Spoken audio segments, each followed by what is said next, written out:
매일 아침 책 읽기로 하루를 시작하는 행복 습관, 미라클 독서입니다. 오늘 함께 읽어볼 책은 사주 재테크, 돈의 흐름을 내 것으로 만드는 운명 사용 설명서, 강병욱 지음 빈티지 하우스에서 펴낸 책입니다. 들어가는 글, 아무리 노력해도 내 마음 같지 않는 세 가지. 세상에는 아무리 노력해도 오르지 않는 것이 세 가지가 있다고 합니다. 첫 번째는 내 아이의 성적이고, 두 번째는 남편의 월급이며, 세 번째는 내가 가진 주식의 가격입니다. 이 말에는 우리가 삶에서 무엇을 중요하게 생각하고 또 무엇 때문에 고민을 하고 있는지가 모두 들어 있습니다. 부모 입장에서는 아이가 공부를 잘해서 좋은 대학에 진학해 안정된 직장을 가지고 살았으면 하는 희망이 담겨 있으며, 직장인 입장에서는 월급이 올라 안락한 삶을 살았으면 하는 희망과, 사회적인 관계에서는 남들보다 폼나게 살기 위해 돈을 좀 더 많이 벌었으면 좋겠다는 희망이 가득 담겨 있는 것이죠. 이런 희망들이 모두 이루어지면 얼마나 좋겠습니까? 하지만 이 희망들이 잘 이루어지지 않기 때문에 사람들 입에 오르내리는 말이 되었을 겁니다. 인생은 내가 희망하는 대로 사라지지 않기 때문에 밤잠을 설치면서 이런저런 고민을 하게 됩니다. 어떤 집은 공부를 잘하는 아들이 갑자기 가출을 해서 하늘이 무너지는 경험을 하는 반면, 어떤 집은 하나뿐인 아들놈이 밤낮 게임만 하면서 말썽을 부리더니 어느 날 프로게이머가 되어 버젓이 대기업에 입사하는 집도 있습니다. 또 어느 집은 남편 월급이 올라 좋아했더니 딸랑 몇 푼을 더 벌려고 애쓰던 남편이 과로로 쓰러져 생계가 막막해진 집도 있습니다. 또 어떤 집은 주식으로 수십억 원을 벌어서 좋아하는 것도 잠시, 가족 간의 갈등이 깊어져 가정이 깨지는 곳도 있습니다. 이런 게 모두 우리네 인생사입니다. 주식시장은 전설적인 이야기들이 많은 곳입니다. 한때 주식시장에서 수천억 원의 자금을 굴리던 광화문 고문, 불과 몇 년 만에 그 많던 돈을 모두 날리고 운명을 달리했고, 증권사의 말단 직원이었던 어떤 젊은이는 코인으로 수백억 원을 벌어서 해외로 이민을 준비하고 있다는 말도 있습니다. 사소한 사례로는 남편 몰래 투자에 나섰던 가정주부는 강 크게도 건물을 세 채나 날리는 과감성을 보이기도 했고, 주식의 주자도 모르던 어느 시골 촌부는 노후 자금으로 모아둔 자금을 모두 까먹고 전전긍긍하곤 합니다. 이 사람들은 왜 이런 일을 겪게 된 것일까요?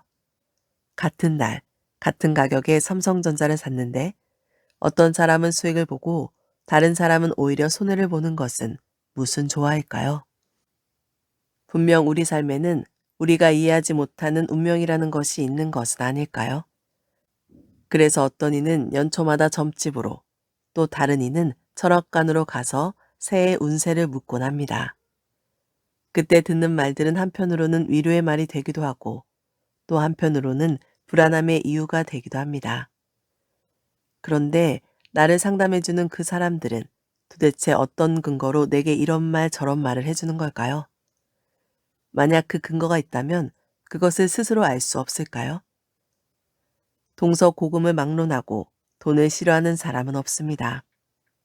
싫어하기는커녕 돈이라면 모두가 속된 말로 환장을 합니다. 그런데 그 돈이 약이 되기도 하지만 독이 되기도 한다는 것을 이해하는 사람은 많지 않습니다. 경제가 어려워지고 삶이 팍팍해지면서 모두들 돈을 외치며 재테크에 적극적으로 뛰어들고 있습니다. 세상은 주식 투자를 하는 사람, 부동산 투자를 하는 사람, 요즘에는 코인에 투자하는 사람들로 가득합니다. 그런데 소수의 사람을 제외하고는 재테크로 재미를 봤다는 사람이 없다는 것도 사실입니다. 재테크에 성공하는 사람과 실패하는 사람의 차이는 도대체 뭘까요? 사주 명리를 미신으로 알고 있는 사람들이 많습니다. 그러나 사주 명리는 점을 치는 것과는 엄연히 다릅니다. 동양 철학을 바탕으로 사람의 인생 행로를 알아보고자 하는 학문으로 접근해야 합니다. 내게 주어진 명은 어떤 모습이고 또 시간이 지나면서 내게 다가오는 운은 어떤 모습인가를 알아보는 기술이기도 하며 동시에 학문이기 때문입니다. 경제 경영을 전공하고 주식시장에서 최고의 투자 전문가 소리를 듣던 필자가 어느 날 갑자기 사주팔자를 들고 나와 재테크를 설명하고 나서니 의아하게 생각하는 사람들이 많을 겁니다. 하지만 저 또한 오랜 시간 주식시장에서 수많은 투자자를 보면서 정말 운명이란 것이 있지 않나 하는 궁금증을 가지게 되었습니다. 저를 포함해서 모두가 같은 궁금증을 가지고 있지만 그 원리를 알아보고자 공부를 시작하는 사람은 별로 없습니다. 그래서 공부하는 것을 직업으로 삼은 사람이 먼저 공부를 해서 그 원리를 같이 나누고 고민해 보려고 쓴 책이 바로 사주 재테크입니다. 돈 버는 사람들은 돈이 스스로 들어온다 라고 말합니다. 그러나 돈을 벌지 못하는 사람들은 돈을 따라다녀도 결코 손에 쥐질 못한다 라고 말하죠. 이 말은 재물을 손에 쥔다는 것 자체가 인간의 노력보다는 운을 따라간다는 것을 말해줍니다. 즉, 돈을 벌 팔자와 돈을 벌지 못하는 팔자가 따로 있다는 겁니다. 재물운이 있는 사람과 재물운이 없는 사람으로 구분된다는 것이죠. 그럼 재물운이 좋은 사람은 평생 재물을 누리며 살고 또 재물운이 없는 사람은 평생을 가난하게 살아야 할까요? 반드시 그렇지도 않습니다. 재물운이 좋았던 사람이 한순간에 알거지가 되기도 하고 또 경제적으로 힘들게 살던 사람이 한순간에 큰 부자가 되기도 합니다. 바로 재물운이 변동이 생기는 시기를 만나 그 기회를 잘 살렸기 때문입니다. 재물이란 이렇게 자신의 운명과 함께 일어서기도 하고 또 넘어지기도 하는 겁니다. 재테크란 돈을 관리하는 기술을 말합니다. 즉, 무조건 돈을 많이 버는 것이 재테크가 아니란 것입니다. 내게 자금이 필요할 때 적절히 조달해서 쓸 수 있게 하는 것이 바로 재테크의 기본입니다. 하지만 그것조차도 실패하는 사람들이 즐비합니다. 이 책은 사주명리를 이용해서 자신의 재물운을 찾고 재물운의 변동에 따라 어떤 재테크 전략을 세워야 하는지를 알려주는 책입니다. 즉, 재물운이 좋을 때는 공격적인 전략을 구사하고 재물운이 좋지 않을 때는 보수적인 전략을 구사하면서 일생을 편안하게 살기 위한 지혜를 찾아가는 나침반 역할을 하는 책입니다. 사주팔자를 공부하는 이유는 좋은 것을 추구하고 나쁜 것은 피하며 자신의 운명을 알고 만족하는 삶을 살기 위함입니다. 재물은 내 운이 좋을 때는 약이 되지만 운이 좋지 않을 때는 독이 됩니다. 어느 날 갑자기 내게 큰 돈이 들어온다면 그걸 좋아할 일이 아니라 내게 큰 우환이 들어왔다고 여기는 것이 좋습니다. 재물은 그 재물을 감당할 수 있는 상황에서만 내게 좋은 물건이 됩니다. 흥미로운 운명과 재테크의 세계가 우리 앞에 있습니다. 지금부터 사주팔자의 세상으로 같이 들어가 봅시다.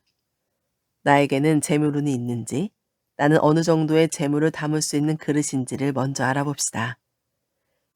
그릇이 크면 큰 대로, 작으면 작은 대로 그 그릇에 재물을 가득 담아서 행복한 삶을 살아가는 겁니다. 바로 이것이 진정으로 행복한 재테크가 되는 겁니다. 공부 잘하는 자식이 반드시 효자라는 법도 없고 큰 재물이 반드시 내게 행복을 주는 것도 아닙니다. 내게 주어진 명과 운을 통해 행복한 삶을 사는 지혜를 가져봅시다. 사주 재테크가 여러분을 행복한 재테크의 세계로 인도할 겁니다. 경영학 박사 강병욱 3장 부자들의 사주 무작정 분석해보기 1. 부자들의 사주 분석 원칙 지금부터 우리가 잘 알고 있는 세계적인 부자들의 사주를 통해서 그 사람의 사주 구성과 운의 흐름을 살펴보도록 하겠습니다. 투자의 달인이나 사업으로 성공한 사람들은 도대체 어떤 사주 특성을 가졌기에 그렇게 크게 성공을 했는지를 살펴보는 것은 흥미로운 일입니다. 사주를 이론으로만 접근하면 금세 흥미를 잃을 수도 있으니 이렇게 유명한 사람이나 관심 있는 사람의 사주를 가지고 공부를 시작해 보세요. 사주 공부가 조금 더 재미있어질 것입니다. 그럼 사주 특성을 살펴보고 부자들의 일생도 간단히 알아보면서 사주와 비교도 해보겠습니다. 앞으로 사주명주, 즉 사주 원국과 대운의 흐름을 계속 만나게 될 겁니다. 그래서 초보적인 수준이지만 사주를 분석하기 위해서 반드시 확인해야 하는 몇 가지 원칙을 먼저 밝혀둡니다. 그 원칙을 순서대로 따라가면 대강의 사주 흐름을 읽을 수 있습니다. 1. 일간의 특성, 일간의 오행이 무엇인지를 살핀다. 2. 지지의 일간을 도와주는 글자, 정인, 편인, 비견, 겁재 등이 있는지 본다. 3. 사주의 재성, 정제나 편제, 관성, 정관이나 편관 등의 글자가 있는지 본다. 4. 대운의 흐름을 통해 사주에 없는 글자가 들어오는지 확인한다. 다음 장부터는 우리가 너무 잘 알고 있는 워런 버핏과 조지 소로스, 일론 머스크, 정주영 회장의 사주를 본격적으로 살펴봅니다. 첫 번째 사주의 주인공은 오마하의 현인 워런 버핏입니다. 2. 오마하의 현인 워런 버핏 사주 분석. 버핏을 대표하는 글자는 임수로 수기운입니다. 임수는 큰 물로 호수와 같으며 지혜가 깊은 사람입니다. 임수의 뿌리가 될 수 있는 것은 금기운과 수기운입니다. 정인, 편인, 비견, 겁재 등의 글자가 있으면 일단 뿌리가 있다고 보는데요. 아래쪽 지지에 편인과 겁재가 있어 결코 약하지 않은 사주입니다. 버핏에게 재물을 뜻하는 재성은 화기운입니다. 정제, 편제 등과 같은 글자들이 재물을 의미합니다. 천간으로는 병화와 정화이고 지지로는 우화와 사화입니다. 실제로 버핏에게는 시간의 정화가 있고 연지의 우화가 있습니다. 재물운이 사주 원국에 자리 잡고 있는 겁니다. 또한 버핏 사주의 가장 큰 특징은 오행이 고르게 자리 잡고 있다는 겁니다.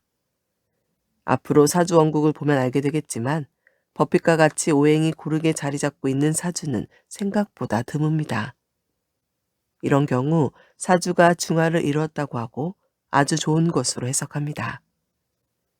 재물운에는 정제와 편제가 있는데 정제는 월급과 같이 매월 고정적으로 들어오는 재물을 의미하고 편제는 사업을 해서 벌어들이는 돈이나 횡재가 있는 돈 등을 의미합니다.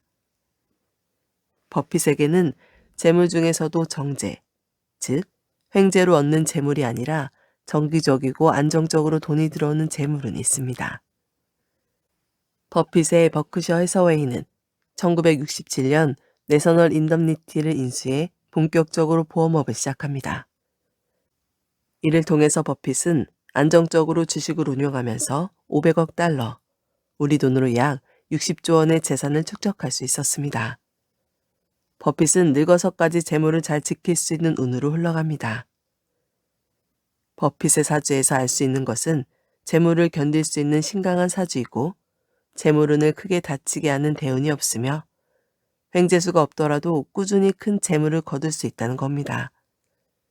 즉, 재물운이 사주 원국에 아름답게 자리 잡고 있으면 로또나 주식으로 대박이 나지 않아도 충분히 큰 재산을 거둘 수 있다는 점을 반드시 기억해야 합니다. 워런 버핏의 일생. 워런 버핏은 1930년 8월 30일 미국의 네브라스카주 오마하에서 태어났습니다. 버핏의 부친 하워드 버핏은 공화당 소속 연방 하원 의원이었으며 주식 브로커 일을 하고 있었습니다. 버핏은 11살부터 부친이 근무하던 증권회사 해리스 어맵 객장에서 시세판을 적는 아르바이트를 시작했고 그때 처음으로 시티 서비스의 주식을 매입하게 됐습니다. 13살에는 워싱턴 포스트와 워싱턴 타임즈 헤럴드를 배달하면서 번 돈을 모아 35달러짜리 중고 핀볼 게임기를 이발소에 설치하는 사업을 시작했습니다. 이는 곧 7대로 불어나 일주일에 50달러의 수입을 올렸습니다. 이후 그는 친구와 함께 돈을 모아서 롤스로이스를 구입해서 이를 임대해 하루에 35달러씩을 벌었다고 합니다. 고등학교를 졸업할 쯤에는 이미 6,000달러를 모을 수 있었습니다. 버핏은 네브라카스 대학교 4학년 때 벤자민 그레이엄의 현명한 투자자를 읽고 감동을 받아 대학 졸업 후 그레이엄이 교편을 잡고 있던 컬럼비아 대학의 경영대학원에 진학하였습니다.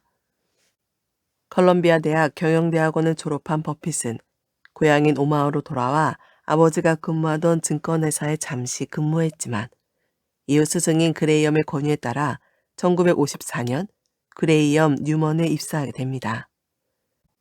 버핏은 이 회사에 근무하는 동안 스승의 투자 기법을 완전하게 이해하게 됩니다. 1956년 그레이엄 뉴먼은 해체하게 되고 25세 버핏은 고향으로 돌아와 7명의 주주에게 모은 10만 5천 달러로 투자 펀드를 시작했습니다. 투자 펀드를 시작한 이후 버핏은 13년 동안 연평균 29.5%의 수익을 올렸습니다. 이렇게 높은 수익을 올리게 되자 점점 많은 사람이 그에게 자산 관리를 의뢰하게 되었고 1965년에는 펀드 금액이 2,600만 달러로 불어났습니다. 워런 버핏은 섬유업을 하던 버크셔 해서웨이를 인수했고 이후 오마하에 본점을 두고 있는 내셔널 손해보험과 내셔널 화재 해상보험 두 회사의 주식을 사들여 보험업에 본격적으로 뛰어들었습니다. 버핏이 보험회사를 인수하게 된 것은 이 두 회사가 자산운용을 위해 주식에 많은 투자를 하고 있었기 때문입니다. 당시 인수한 두 회사 모두 2,470만 달러 상당의 채권과 720만 달러 상당의 주식을 보유하고 있었습니다. 워런 버핏은 1965년 버크셔 해서웨이에 처음 투자했을 때 순 자산이 2,200만 달러에 불과했지만 29년이 지난 후에는 104억 달러로 불어났습니다. 이는 복리로 계산했을 때 수익률이 매년 23.3%에 달하는 셈입니다. 이렇게 엄청난 수익을 올리고 또한 지금까지도 그 명성을 떨치고 있는 20세기 최고의 투자자 워런 버핏은 오마하의 현인으로 칭송받고 있습니다. 3. 헤지펀드의 대부 조지 소로스 사주 분석. 조지 소로스는 1930년 8월 12일 인시생입니다. 조지 소로스를 대표하는 글자는 감목으로 큰 나무입니다. 큰 나무는 우두머리가 되고 싶어 합니다. 그러나 큰 나무는 큰 땅에 심어져야 하는데 일단 소로스에게는 땅이 없습니다. 정인, 편인과 같은 인성은 없지만 비견이 하나 있어 아주 약하지 않은 사주입니다. 그러나 일반적인 분류로 보면 조지 소로스는 신약 사주입니다. 일원의 오행이 나무인 경우 일반적으로 토 기운을 제물로 보는데 조지 소로스의 사주 원국에는 재성인 토 기운이 없습니다. 그렇다면 조지 소로스에게는 재물운이 없을까요? 정답은 이미 모두가 알고 있습니다. 이런 것이 사주풀이의 재미입니다. 사주에서 재물운이 없다는 것은 재물이 없다는 뜻도 되지만 재물이 들어오면 무한대의 재물이 올 수 있다는 겁니다. 재물이 무한대로 가능하다는 것은 아무 때나 그렇다는 뜻이 아닙니다. 재물운이 들어올 때 재물운이 기능을 잘할 수 있는지를 따져봐야 합니다. 토는 만물을 길러내는 터전입니다. 땅이 있어야 나무를 심고 물을 주고 태양빛으로 만물을 길러냅니다. 그리고 만물이 자라면 추수를 할 수 있는 도구가 필요합니다. 소로스의 경우는 나무도 있고 또 햇볕도 있고 추수할 도구도 있습니다. 만물을 길러낼 땅과 물만 있으면 됩니다. 그런 때가 바로 39대운인 무자대운으로부터 시작됩니다. 물론 29대 운인 정해대운부터 수기운이 들어오지만 정해대운에는 태양을 의미하는 평화와 달을 의미하는 정화가 동시에 들어와 정신적인 갈등을 겪었을 가능성이 큽니다. 소로스는 무자대운에 헤지펀드인 퀀텀 펀드를 설립합니다. 퀀텀 펀드를 설립한 소로스는 본격적으로 돈을 벌어들이기 시작합니다. 그리고 49세 때부터 58세까지 큰 어려움 없이 자신의 능력을 발휘하게 됩니다. 그리고 63세가 되는 임신년에 일간을 보호해주는 수기운이 들어옵니다. 나무를 키우기 위한 물이 준비된 것입니다. 이때 조지 소로스를 세계적으로 유명하게 만든 파운드와 공매도를 통해 무려 10억 달러를 벌어들입니다. 조지 소로스의 사주에서 알 수 있는 것은 신약한 사주라도 대운의 흐름에서 일간을 보충해주는 운과 재물운이 들어올 경우 재물을 모을 수 있다는 겁니다. 사주 원국에 재물이 없다고 실망하지 말고 조건이 갖춰지면 그 대운에 따라서 돈을 모을 수 있다는 것을 기억해야 합니다. 조지 소로스의 일생. 헝가리 부다페스트에서 태어난 조지 소로스의 본명은 조지 슈아르츠였습니다. 그러나 반유대주의가 기승을 부린 1936년 소로스로 성을 바꿉니다. 독일 나치의 유대인 탄압에서 겨우 살아남은 그는 1947년 영국으로 탈출, 철도역 짐꾼 등을 하며 갖은 어려움을 극복하고 런던 정경대학을 졸업했습니다. 1956년 미국으로 건너가 월스트리트에서 펀드 매니저 일을 시작한 그는 얼마 지나지 않아 최고 소득을 올리는 펀드 매니저로 두각을 나타냈습니다. 1969년 1만 달러로 시작한 투자회사 퀀덤 펀드는 20여 년 후 2100만 달러의 기금을 가진 회사가 됐습니다. 이 과정에서 그가 달성한 성장률은 연평균 35%로 금융계에서 전무후무한 기록으로 남아 있습니다. 조지 소로스가 본격적으로 유명해진 것은 1992년입니다. 유럽 각국의 통화가 불안해진 틈을 타 영국 파운드화를 공매도하여 영국의 검은 수요를 야기하고 일주일 만에 10억 달러, 약 1조 3천억 원을 벌어들여 신화적 존재가 되었습니다. 우리의 세금을 투기꾼이 가로채 갔다는 영국 국민들의 비난을 받았고 1997년 아시아 금융위기 때도 또다시 환투기를 시도해 동남아 통화 위기의 주범으로 지목받습니다. 투자의 천재와 최고의 사기꾼이란 상반된 평가를 받은 소로스는 1979년 자선단체인 열린사회재단을 설립하여 구소련 및 동구권의 순조로운 체제 전환을 위해 매년 3억 달러의 거액을 지원하기도 했습니다. 한편 그는 아주 검소한 생활을 하는 것으로 유명합니다. 오랫동안 맨하튼의 조그만 원룸 아파트에서 살았던 그는 재혼한 아내가 첫 아이를 임신했을 때 비로소 뉴욕 5번가의 2층짜리 맨션으로 옮겼다고 합니다. 1949년 처음 발명된 헤지펀드의 역사는 소로스 이전과 이후로 나뉠 정도입니다. 소로스가 미국, 유럽, 일본이 합의한 플라자 합의 이후 엔화 표시 자산에 투자해 수억 달러를 벌어들였다는 사실이 1989년에 알려질 때까지 일반 대중들은 헤지펀드의 존재도 알지 못했습니다. 조지 소로스의 헤지펀드는 설정 이후 40년 동안 쌓은 엄청난 수익률로 헤지펀드 업계의 전설로 평가받습니다.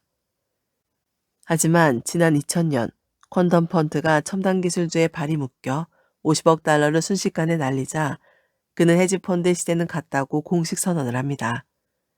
평생을 함께했던 하이리스크 하이리턴이라는 투자 전략 대신 수익이 적더라도 안전한 투자를 하겠다고 밝혔습니다. 소로스는 2011년 7월 26일 자신이 운영하는 헤지펀드인 퀀텀 펀드에 투자된 외부인들의 자금을 모두 돌려준다며 사실상 은퇴를 선언했습니다. 하지만 소로스는 은퇴 이후에도 가족회사 자금만 245억 달러를 운용하는 큰손으로서 영향력을 계속 유지하고 있습니다. 4. 테슬라와 도지코인, 일론 머스크 사주 분석. 일론 머스크는 1971년 6월 28일에 태어났지만 태어난 시간은 불분명합니다. 그러나 그의 삶의 궤적으로 미루어 새벽 4시경 출생한 것으로 추정하여 사주를 분석해 봅니다. 일론 머스크를 대표하는 글자는 갑목입니다. 큰 나무로 천간의 제일 첫 글자이므로 우두머리 역할을 하는 사람입니다.